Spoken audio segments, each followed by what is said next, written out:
Fim do carnaval, hora de voltar à rotina. Vamos ver o que já funciona agora à tarde, ao vivo, com o repórter Leandro Melo. Boa tarde, Leandro. Os bancos já estão abertos?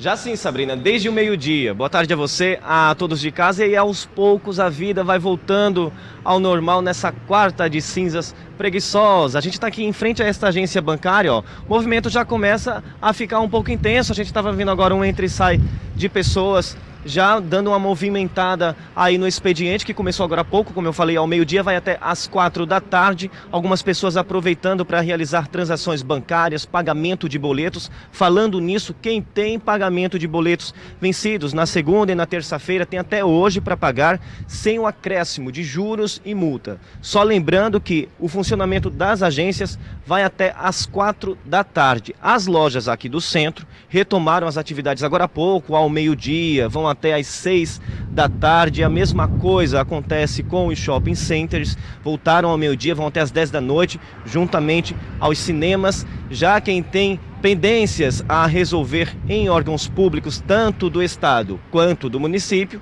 aí vai ter que aguardar um pouco, porque as atividades nessas secretarias, né, nessas pastas, só serão retomadas amanhã a partir das 8 horas. É isso aí, recado tá dado. Bom finalzinho de carnaval ainda, tem gente aproveitando ainda, né? Volto com você no estúdio, Sabrina. Muito obrigada, Leandro. A campanha da Fraternidade 2017 da Igreja Católica tem como tema Fraternidade, Bioma Brasileiro e Defesa da Vida. Um dos objetivos é conscientizar a população sobre a importância de preservar o meio ambiente. Aqui no estúdio a gente conversa agora com o ambientalista Marcelo Ribeiro. Ele vai nos repassar um panorama da situação dos biomas aqui em Alagoas. Marcelo, muito boa tarde. Obrigada pela presença. Uma campanha como essa ajuda a conscientizar as pessoas, né? A gente vive num país com muitos católicos, vai atingir muita gente. Sem dúvida, Sabrina. Boa tarde a você, boa tarde aos telespectadores do Jornal do Dia. É exatamente como você falou, né? Essa campanha ela é uma campanha originária da Igreja Católica, mas nada impede que outras religiões, outras crenças também se juntem, se engajem a esse movimento. Afinal de contas, é um movimento em defesa da vida.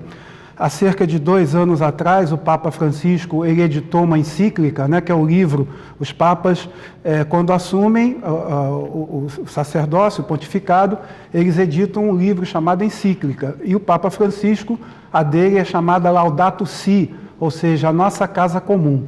Então, essa campanha nada mais é do que um desdobramento, né, da encíclica papal e traz como objetivo, como você bem colocou, a preservação dos biomas, ou seja, o conjunto de ecossistemas e, evidentemente, com isso a vida, né, na medida em que, por exemplo, no caso do Brasil, nós somos o país mais biodiverso do planeta, ou seja, nós temos a maior quantidade tanto de vegetais quanto de animais. Para a gente entender, o nosso telespectador entender, bioma, se você falou ecossistema, Mata Atlântica, Caatinga, é isso? O Brasil tem 5 grandes biomas. Quais são eles? Floresta Amazônica, Mata Atlântica, Cerrado, Caatinga e os Pampas Gaúchos, ou Campos Sulinos.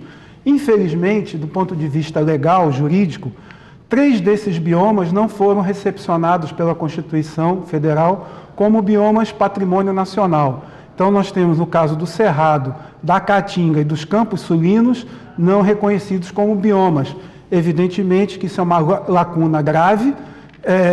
Não seria o caso de dizer que, por estar na Constituição, eles estariam garantidos imunes à devastação. Se assim o fosse, né, a Mata Atlântica e a própria Floresta Amazônica estariam preservados. Aqui em Alagoas a gente tem quantos biomas? Nós temos fundamentalmente 2. Não é? Nós temos a Mata Atlântica e a Caatinga. Dizem ainda com resquício cerca de 1 ou 2% de Cerrado, mas fundamentalmente Caatinga e Mata Atlântica. Falando em Caatinga, desculpa interromper. Não, imagina. Falando em Caatinga, a gente sabe que a seca é um fenômeno natural, né? Sim. Mas o que fazer para melhorar a qualidade de vida daquelas pessoas que vivem na região? A Caatinga, ela está sofrendo algum tipo de devastação? Sem dúvida. A sua pergunta é muito oportuna, na medida em que ainda hoje, infelizmente, os governantes ainda têm aquela noção do combate à seca. Né? Você não combate a seca. Como já dizia o genial Ariano Suassuna, querer combater a seca é a mesma coisa que a Rússia querer combater a neve, né? Você tem que conviver com a seca. Então, modernamente, atualmente, nós temos que ter a noção do convívio sustentável com a seca. O que é isso? É você entender que a seca ela é periódica, ela é sazonal e inevitável. Consequentemente, você tem que adotar políticas públicas e também tecnologias sociais, como barragens, cisternas, né, muros de pedra, enfim, existe uma gama de ações no sentido de que minimizar os impactos adversos oriundos da seca e, consequentemente, permitir, né, que o nosso sertanejo, o nosso homem da caatinga, consiga resistir bravamente às intempéries climáticas. O mangue, a gente tem muito manguezal aqui Sim. em Alagoas. Ele é um bioma? Não, ele é um ecossistema associado à Mata Atlântica. Né? É importantíssimo.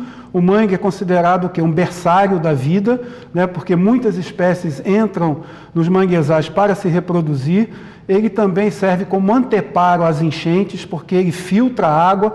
Enfim, então o manguezal é um ecossistema fundamental, importantíssimo e muitas vezes incompreendido, e aquela lama, né, tido como sujeira, enfim. Mas o manguezal ele é de suma importância para a biodiversidade, para a preservação e a manutenção das espécies. E ele está sendo devastado, né? A gente vê condomínios luxuosos à beira da lagoa, ali em regiões de manguezais. Dizem que há autorização, mas está faltando mais cuidado com os manguezais. Eu acho que assim, a gente não pode só colocar a culpa, vamos dizer assim, no manguezal. Hoje há uma devastação de todos os biomas. Isso é extremamente preocupante. Veja você, por exemplo, o caso do Cerrado. Recentemente, o governo federal criou uma grande região para a expansão do agronegócio, das commodities agrícolas de exportação, chamado Matopiba. Não sei se você já ouviu falar no Matopiba. Não. Matopiba é a inicial de 5 estados, o Maranhão, Tocantins, Maranhão, Tocantins, Piauí e Bahia. Então, nessa confluência desses estados, grandes áreas, só para você ter uma ideia da dimensão, da magnitude, apenas o estado da Bahia foi autorizado um desmatamento de 100 mil hectares, né, uma área gigantesca, para a expansão, o aumento da fronteira agrícola.